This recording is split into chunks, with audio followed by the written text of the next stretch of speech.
श्री शिवाय नमस्तुभ्यम। 6 सितंबर को हरतालिका तीज। इस दिन महादेव, माँ पार्वती और गणेश जी तीनों की पूजन अर्चना होती है। और ये जो तीज है, ये तीज विशेष सुहागन महिलाओं के लिए, ये अच्छे मंगल विवाह के लिए, अच्छे वर प्राप्ति के लिए महिलाएं, लड़कियां व्रत रखती है, पूजन करती है। और ये जो दिन होता है बहुत ही खास और विशेष दिन है, क्योंकि इस दिन माँ पार्वती ने तपस्या करके महादेव का से मंगल विवाह तय किया था, महादेव को प्राप्त किया था। तो ये जो दिन है, इस दिन जो पूजन किया जाता है, ये बहुत ही खास और विशेष पूजन होता है। और इस पूजन की विशेष सामग्री जो गुरुजी द्वारा बताई गई है, वो आवश्यक सामग्री की लिस्ट आप नोट कर ले, ताकि अभी से ही आप सामग्री की तैयारी कर ले कि कोई चीज़ छूटे नहीं, भूले नहीं। क्योंकि ये तीज बहुत ही खास और विशेष होती है, क्योंकि हम पूरे दिन भूखे प्यासे रहकर शाम की प्रतीक्षा करते हैं, फिर महादेव का पूजन करते हैं। तो बिना गलती किए अच्छे से पूजन हो जाए, इसके लिए आवश्यक सामग्री आप अभी से नोट कर लीजिए। साथ में गुरुजी ने बताया है कि फुलेरा, जी हाँ, फुलेरा का महत्व बताया है गुरुजी ने कि फुलेरा के अंदर हमें कौन सी विशेष पत्तियां लगाना है, साथ में फुलेरा कब बांधना चाहिए ताकि मनोकामना जल्दी पूरी हो जाए। साथ में गुरुजी ने मंगल विवाह के लिए, संतान प्राप्ति के लिए, रोग मुक्ति के लिए विशेष उपाय बताए। इस उपाय को भी हरतालिका तीज के दिन किया जाता है। चलिए वीडियो शुरुआत करते हैं। स्वागत है मोदी ऑफिशियल चैनल पर। अगर आप लोगों ने अभी तक चैनल को सब्सक्राइब नहीं कर रखा है तो प्लीज़ चैनल को सब्सक्राइब कीजिएगा और कमेंट में श्री शिवाय नमस्तुभ्यम, हर हर महादेव अवश्य लिखिएगा। सबसे पहले हम जान लेते हैं कि आवश्यक पूजन सामग्री की लिस्ट क्या है, ये आप नोट भी कर सकते हैं। श्री शिवाय नमस्तुभ्यम, हरतालिका तीज पूजन सामग्री। जल लेना है, 1 लोटा जल इतनी मात्रा में लेकर जाना कि आप 5 पूजा में अच्छे से बाबा को समर्पित कर सको। क्योंकि ये जो पूजन सामग्री है, ये आपको सबसे पहली वाली जो पूजा है, वो पूजन में आपको इसे समर्पित करना ही करना है। जी हाँ, ये कुछ आवश्यक सामग्री है। सबसे पहले जल लेंगे 1 लोटा, फिर हम लेंगे पंचामृत, दूध, दही, घी, शहद, शक्कर, इन सब चीज़ों को मिक्स करके पंचामृत हम तैयार कर लेंगे। फिर आपको लेना है पुष्प। फूल आप कोई से भी ले सकते हो, चाहो तो लाल गुलाब के, चाहो तो गेंदे के, चाहो चमेली के, कोई से भी आपको पुष्प ले लेना है। और पुष्प इतनी मात्रा में लेकर जाना है कि 5 पूजा तक आप बाबा को अच्छे समर्पित कर सकूं। फिर हम लेंगे जनेऊ लेंगे 2 जनेऊ, एक गणेश जी के लिए और एक महादेव के लिए। जी हाँ, तो जनेऊ कितने लेंगे? 2 जनेऊ लेंगे। फिर लेंगे मोली, कलेवा, ये इतना लेके जाना कि हम महादेव को 5 पूजा में समर्पित कर सके। महादेव को, माँ पार्वती को और गणेश जी को हम समर्पित कर सके। फिर हमें लेना है छठी सामग्री, माता जी की चुन्नी। जी हाँ, माता जी की लाल चुन्नी ले ले, या फिर आप ब्लाउज पीस भी ले सकते हैं। जी हाँ, कुछ लोग क्या करते हैं, जो ब्लाउज पीस होते हैं वह भी समर्पित करते हैं। तो माता जी के लिए ब्लाउज पीस। फिर हम लेंगे चूड़ी आप हरी, लाल, कोई सी भी ले सकते हो। जी हाँ, और कितनी लेंगे तो कुछ लोग 1 दर्जन, कुछ लोग 6, आपकी क्षमता के अनुसार आप लाल और हरी चूड़ी ले सकते हैं। माता जी की बिंदी का पत्ता जो आता है वो आप ले, कम से कम चूड़ियाँ ले तो इस साइज़ की ले कि जो महिलाएं पूजन करती है और पूजन के बाद अपने हाथों में पहन सके। और बिंदी। 8वीं सामग्री है चंदन, चावल, कुमकुम, हल्दी, मेहंदी, अबीर, गुलाल, सिंदूर और इत्र। ये सब सामग्री आपको अलग अलग रख के ले जाना है।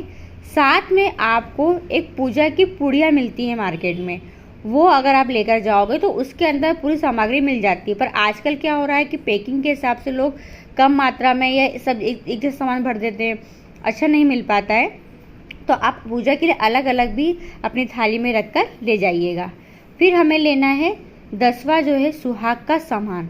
जी हाँ, सुहाग का सामान में आप क्या ले सकते हैं, तो इससे तो आप पूरा सामान आ जाता है कि चूड़ी, कुमकुम, बिंदी, कंगा, मंगलसूत्र, ये एक सुहाग का सामान मिलता है पूजा का, वो आपको पूरा सामग्री उसमें मिल जाएगी। और आप चाहो तो अलग अलग भी खरीद कर अलग अलग महादेव को, माँ पार्वती को समर्पित कर सकते हैं।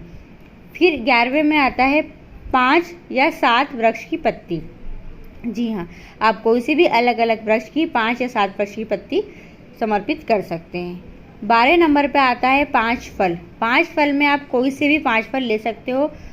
सेम फल, केला, संतरा, जो आप चढ़ा सकते हो, आपकी क्षमता के अनुसार 5 फल आप कोई से भी ले सकते हो। ये ज़रूरी नहीं है कि अलग अलग फल हो, एक जैसे भी 5 फल आप ले सकते हो, यानी 5 केले भी ले सकते हो, 5 संतरे भी ले सकते हो, 5 सेमफल भी ले सकते हो। फिर आता है नारियल। नारियल हमें लेना है 1 नारियल, जी हाँ नारियल 1। फिर लेंगे भुट्टा।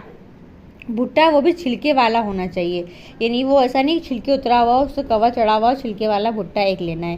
तुरई लेना है। तुरई आपको सब्जी वगैरह मिलती है वहाँ तुरई मिल जाएगी, आप आगे वीडियो में दिखा दूंगी मैं कैसी होती तुरई। दीपक लेंगे 2। एक दीपक सबसे पहले जब जाएंगे हम पूजन के लिए प्रज्वलित कर देंगे, और एक दीपक आरती के लिए अलग से लेकर जाएंगे। फिर लेके जाएंगे कपूर। कपूर रख के ले जाइएगा। अगरबत्ती 5 पूजा के हिसाब से अपनी थाली में रख लीजिएगा, जी हाँ। 19 नंबर पे आता है घी और गुड़। जी हाँ, घी और गुड़ 11 के लिए आपको एक कटोरी में मिक्स करके रख के ले जाना है। और सबसे महत्वपूर्ण जो चीज़ है वो है बेलपत्री। कम से कम 5 बेलपत्री तो लेकर जाए, ताकि आप महादेव को समर्पित करते समय हर एक पूजा में 1-1 बेलपत्री महादेव को समर्पित कर सके। देखिए, ये सामग्री है जो सुहाग का सामान हो गया, या फिर माता जी की चुन्नी हो गई, ये सब पहली पूजा में आप समर्पित कर दो अच्छे से। बाकी जो 5 पूजा होती है उसमें आप बाबा का अभिषेक करके चंदन, चावल, अक्षत, अबीर, गुलाल, मेहंदी वगैरह समर्पित कर सकते हैं। ये पूरी पूजन सामग्री की लिस्ट है जो कि हरतालिका तीज की पूजा में लगती है। कोई पहली बार व्रत रख रहा है तो नहीं समझ पाता है कि क्या थाली में होना चाहिए, क्या नहीं होना चाहिए, तो ये पूरी लिस्ट है जो आप देख सकते हैं। ये पूरी वीडियो में आप देख सकते हैं, ये पूरी लिस्ट है जिसकी आप फ़ोटो स्क्रीनशॉट ले सकते हैं, और यह सामग्री, आवश्यक सामग्री अपनी थाली में होना ही चाहिए। दूसरा, जब हम फुलेरा बनाएं, या आप स्वयं बनाकर फुलेरा महादेव को लगा रहे हैं, या फिर फुलेरा बना हुआ है तो भी आप कर सकते हैं। गुरुजी ने 2 विशेष पत्तियां बताई है, एक होती है अशोक की पत्ती और एक होती है आम की पत्ती। जब आप फुलेरा बनाएं तो ये 2 वृक्ष की पत्ती अवश्य फुलेरा में लगाएं, इस बात का विशेष ध्यान रखें।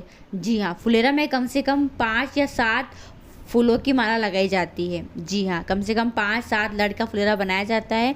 जब आप बनाएं तो उसके अंदर 2 वृक्ष की पत्तियां अवश्य लगाएं अपनी मनोकामना को बोलकर। या फिर अगर आप फुलेरा बनाकर नहीं लगा पा रहे हैं, पहले से मंदिर में, शिवालय में लगा हुआ है, तो आप क्या करें, जो फुलेरा लगा हुआ है उस लगे हुए फुलेरा के अंदर इन 2 वृक्ष की पत्ती अपनी मनोकामना बोलकर आप अवश्य लगाइए। ऐसा करने से आपकी जो भी मनोकामना होती है वो जल्दी पूरी होती है। तीसरा, फुलेरा कब लगाया जाता है? जी हाँ, तो गुरुजी पंडित जी प्रदीप मिश्रा जी ने बताया है कि हरतालिका तीज का जब पाटा लग जाता है, व्रत नहीं रख पा रहे हैं, इसका पाटा जब लग जाए, जब किसी कारणवश पूजन नहीं कर पा रहे और तबीयत खराब हो गई है, कोई भी समस्या अगर हो गई है और आप पूजन नहीं कर पा रहे हैं, आपने व्रत रखा है, या व्रत भी नहीं रखते हैं, जी हाँ, व्रत भी नहीं रखते हैं, पर मन में बहुत इच्छा है कि मैं व्रत रखूं, पूजन करूंगा, मेरी कोई कामना है जल्दी पूरी हो जाए और मुझे भी व्रत का फल प्राप्त हो जाए, तो गुरुजी ने बताया है कि जहाँ पर भी हरतालिका तीज का पूजन हो रहा हो, जहाँ पर फुलेरा बना हो, मात्र फुलेरा का दर्शन कर लेने से, जी हाँ, मात्र फुलेरा का दर्शन कर लेने से आपको जो है तो आप विशेष फल की प्राप्ति होती है। किसी भी वृक्ष पहला फल यही है, 5 लेकर आपने व्रत रखा है, 5 पत्ती नहीं रखा है, व्रत नहीं भी रखा है, या किसी कारण पूजन नहीं कर पाए, तो व्रत रखने के तुल्य फल की प्राप्ति सबसे महत्वपूर्ण, पूजन नहीं किया है तो पूजन के तुल्य फल की प्राप्ति हो जाती है। तो इतना बड़ा महत्व होता है फुलेरा दर्शन कर लेने से। हरतालिका तीज के जामुन की जो आपको मिल जाए वो 5 व्रत रखते हो चाहे नहीं रखते हो, कोई मनोकामना अगर आपके दिल में है जो आप बाबा से कहना चाहते हो, तो हरतालिका तीज के दिन फुलेरा के दर्शन समर्पित अवश्य करें। प्रयास कीजिएगा, एक फुलेरा का दर्शन तो अवश्य कीजिएगा, और तब भी आप अधिक करें तो सोने पे सुहागा होता है। करने से आपको व्रत तो या कुछ विशेष उपाय है जो आप हरतालिका तीज के दिन कर सकते हैं। वीडियो पसंद आती है तो और लोगों तक जरूर शेयर कीजिएगा। श्री शिवाय, नमस्तुभ्यं, हर हर महादेव। चौथी विशेष जो गलतियां अधिकतर महिलाएं कर बैठती है, जी हाँ, आपने पूरे दिन भूखे प्यासे रहे हैं, आप बाबा का पूजन करने गए हैं, थाली सजा कर ले गए हैं, पर किसी कारणवश हम कुछ न कुछ सामग्री भूल जाते हैं। कभी भूल गए अगर आप कोई सामग्री, तो आपको मन में ये निराशा नहीं रखना है कि इसकी थाली में ये सामग्री है और मेरी थाली में सामग्री नहीं है। साथ में आपको ऐसा भी नहीं करना है, ये गलती बिल्कुल ना करें कि दूसरे की थाली में से कोई सामग्री लेकर अपने बाबा को समर्पित कर दिए। ऐसा करने से महादेव खुश नहीं होंगे, प्रसन्न नहीं होंगे, क्योंकि बाबा से कहता है जो आप मेरे लिए लेकर आए हो थाली में वही समर्पित करो। तो आप जो सामग्री लेकर गए हो, जो भी बनाया आपसे वो समर्पित करो। कुछ भूल भी गए हो तो उसके बदले आप एक चावल का दाना महादेव को उस सामग्री का याद करते हुए, स्मरण करते हुए समर्पित कर सकते हैं। पर ध्यान रखें, किसी और की थाली में से कुछ भी सामग्री उठाकर महादेव को समर्पित नहीं करना है। साथ में कोई भी सामग्री किसी और को देना भी नहीं है। जी हाँ, जो आपके पास है आप चढ़ाए, उनसे बोल दे कि जो आपके पास है वो चढ़ा दो, मुझसे मांगो ही मत और नहीं मुझे कुछ आपसे लेना है। इस बात का विशेष ध्यान रखें। छठी विशेष बात है, हरतालिका तीज की पूजन में 5 पूजा होती है। जी हाँ, यानी कि 5 प्रहर की पूजा होती है। पर कुछ महिलाएं क्या करती है, एक साथ 5 पूजा कर देती है। गुरुजी ने कहा है 5 पहर की पूजा अलग अलग समय पर की जाती है।